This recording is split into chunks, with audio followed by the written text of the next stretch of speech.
What's for supper, Tammy?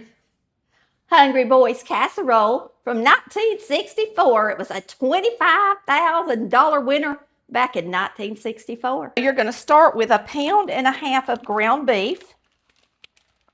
Now I'm ready. You're going to use a 1/2 cup of chopped green pepper and a 1/2 cup of onion. And then you're going to use a cup of chopped celery. It tells you to slice it, but I didn't want it in too big of pieces. I mean, some of them are a little bigger than others.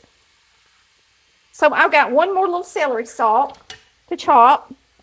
So the recipe calls for monosodium glutamate, and I am substituting that. You can substitute it with a soy or something that's really savory. And I'm choosing Dale's sauce. Now, I've got a low sodium Dale's sauce. And, you know, soy and Dale's is high in sodium. So you need to adjust the salt in the recipe accordingly if you think you need to. So there's our cup of celery.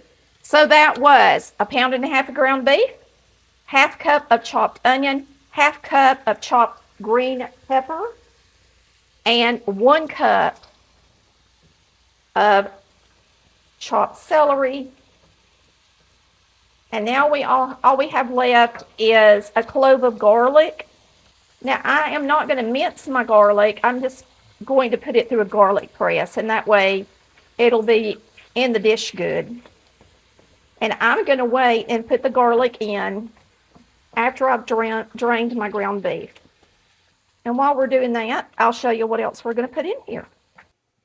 You can use lima beans, and these are the small ones, or garbanzo beans or chickpeas, whatever you call them, okay? Now, you're not supposed to drain the beans. I chose limas because I thought it would make it prettier, and I actually like them better than chickpeas. You choose what your favorite is, but you also use a can of pork and beans. Okay, so I thought these two would pair well together. So you use a can of pork and beans, a can of lima beans or chickpeas, and you use a 6-ounce can of tomato paste. And believe it or not, it's the same size can that was in this 1964 recipe. So they haven't changed the size of tomato paste. And I was quite impressed. So you're going to want to cook this for a minute to get those vegetables a little more tender. If for some reason you want the celery crunchy in your casserole, you think it would give it more of a, you know, snap, then you don't have to cook it to death. It's just up to you. Just make sure you get that beef good and done. So if you've never done this, if you've got plenty of paper towels, you can do it this way. If you'd rather pour it up in something because you don't want to spend the money on the paper towels, of course you can. They can use an old can they got laying around and not have to spend the money on the paper towels. But it's easy. I usually just lay it in something and let it cool off before I throw it in my trash can though. So we're going to add our garlic. It's a teaspoon of paprika. This is a 1/2 teaspoon. 1/2 teaspoon of this.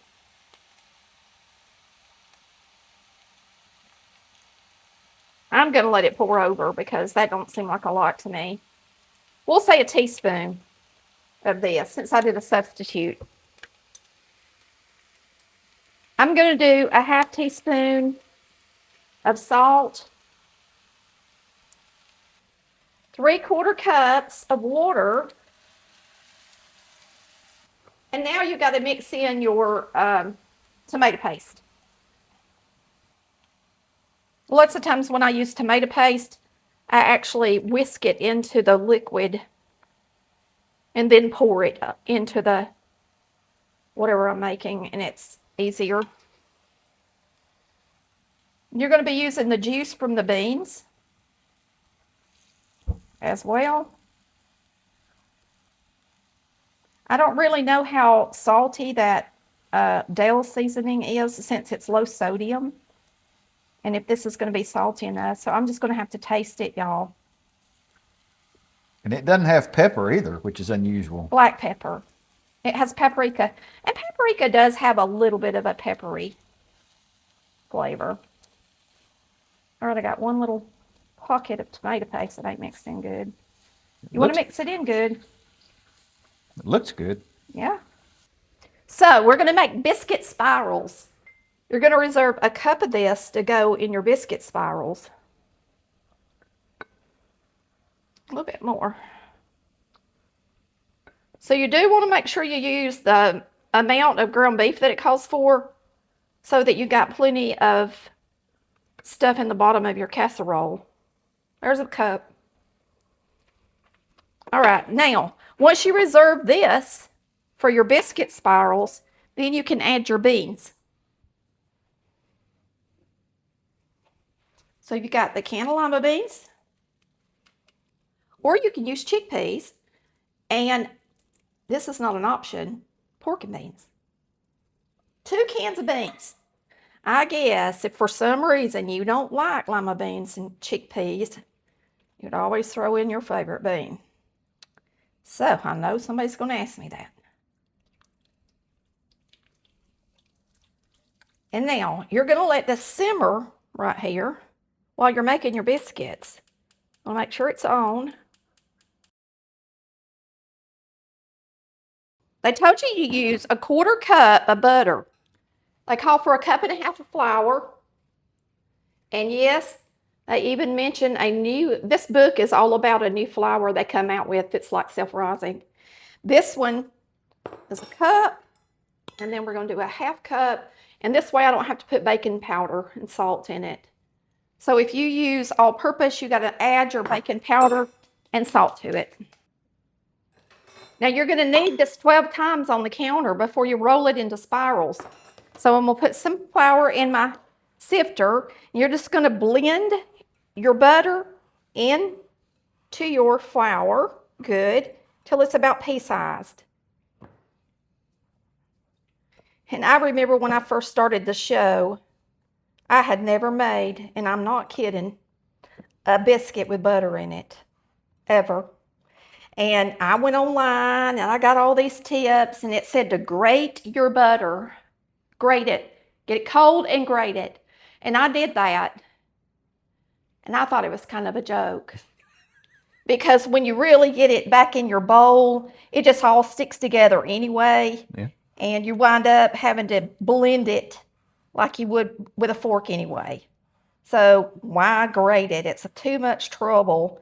Just make sure it's at room temperature and then cut it in. Because I'm telling you, if you grate it, you're going to wind up having to blend it in anyway because it's going to clump together and stick together.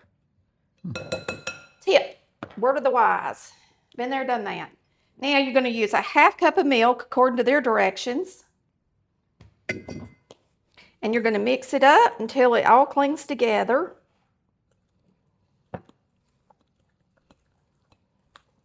Regular milk.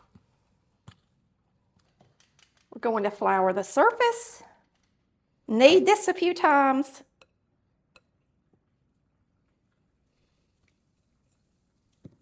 I'm going to try to get the rest of the flour in it, y'all, by pressing this into the bottom of the bowl. You're supposed to use it all. So you're going to, it says knead it like 12 times, which I'm not going to have to do because to me this dough is already thick and stiff for a biscuit. So I'm not going to knead it any more than that. Yeah, it's already really dry. So I'm just going to knead it without flour for a minute so that I can get it the shape I want it. And we're going to roll it into a rectangle.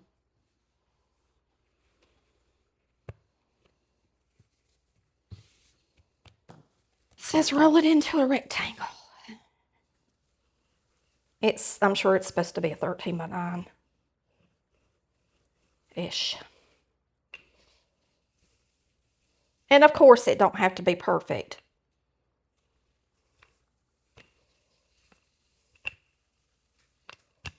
To me, that's close enough. Looks pretty good. Now we're going to form it into a more of a square.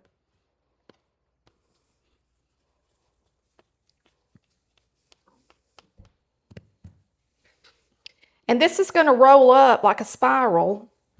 And I think I'll roll it that way.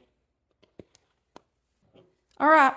Now, it said to put your meat sauce on it.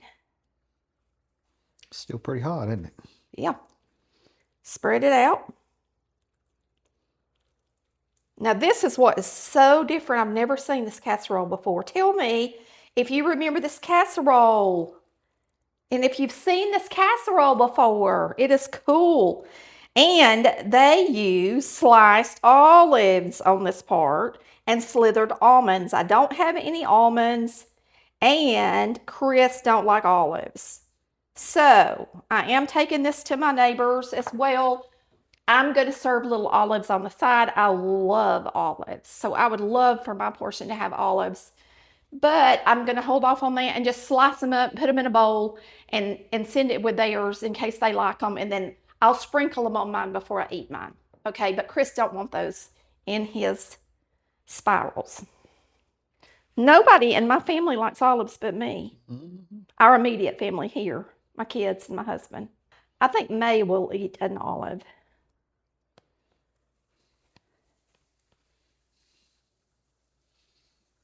Maybe I should roll them the other way. I'm rolling them this way because I wanted to get more.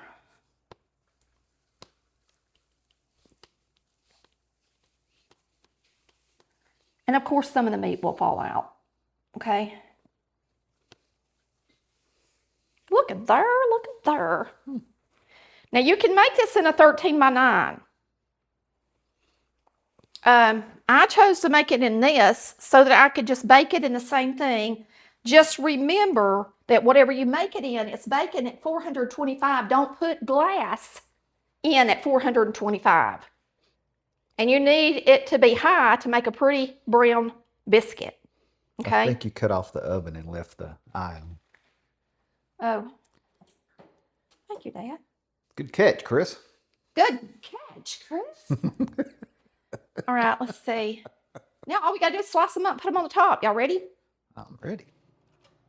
Let's do it. That looks good, doesn't it? I think this is gonna be delicious. And if I could put the olives in there, it'd be over the top. Now that would be the $25,000 casserole winner. You could put it like on the top of a few of these little rounds, couldn't you? Yeah. It's going to be about right. Yep. The woman knew what she was doing, didn't she? Yep. When she won her money. She had made this before.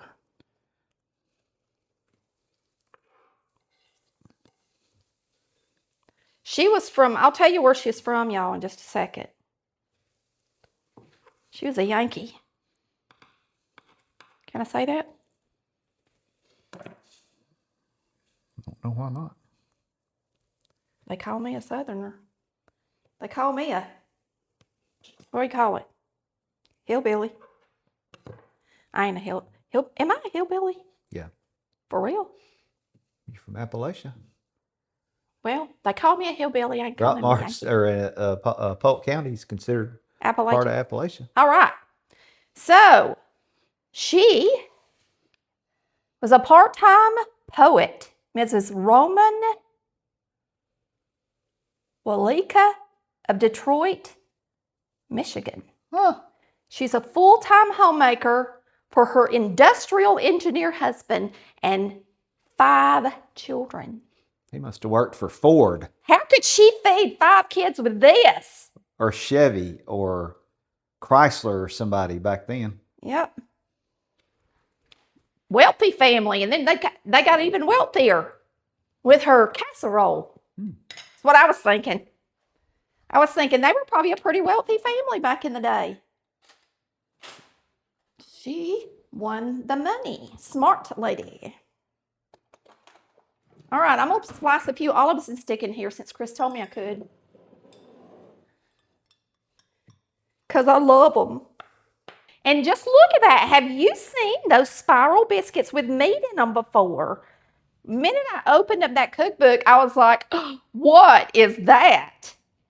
Oh, and also she put yellow food coloring, Yeah, she did do that too. but we're not. It said it was optional. She Yeah. put yellow food coloring in her biscuit dough. And I know a lot of y'all do that when you make dumplings.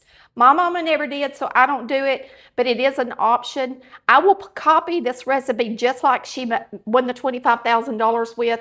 And then if y'all want to substitute the monosodium glutamate, I'm just going to put it in parentheses, Dale's sauce or soy sauce, okay? Because you just need something really savory. Okay, even if you've got a really pasty, savory, like bouillon, that's like better than bouillon or something like that, you could use that too. All right, let's slide this in the oven. It's going to be heavy. Careful. I'm going to need 2 hands to pick that up. Yeah, I guess it would feed 5 kids because it's got a lot of meat in it. It's pretty big It's a big dish. dish. All right. That's a 3-inch. Yes, this That's is a 3-inch tall skillet. right. You can't put this in a regular skillet, y'all.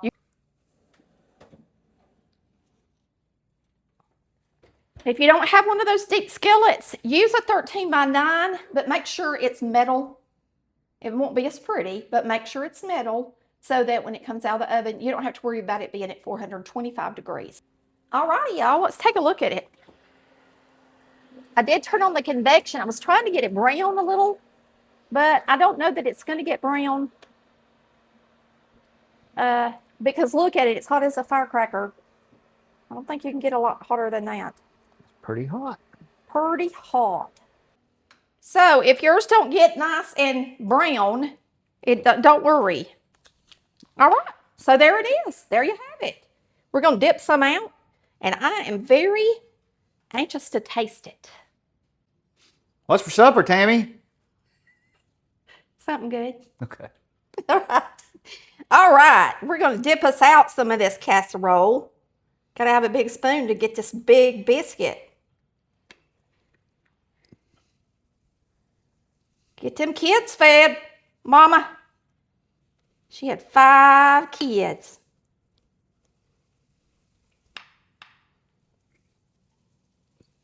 She used the chickpeas in hers. What do you think? It looks pretty. Looks good, don't it? Mm-hmm. Oh, it's hot. Talk about something hot. That was smoking coming out of the oven, wasn't it? Smoking. I hope this is good as I think it's going to be. I'm about to say, Marcy.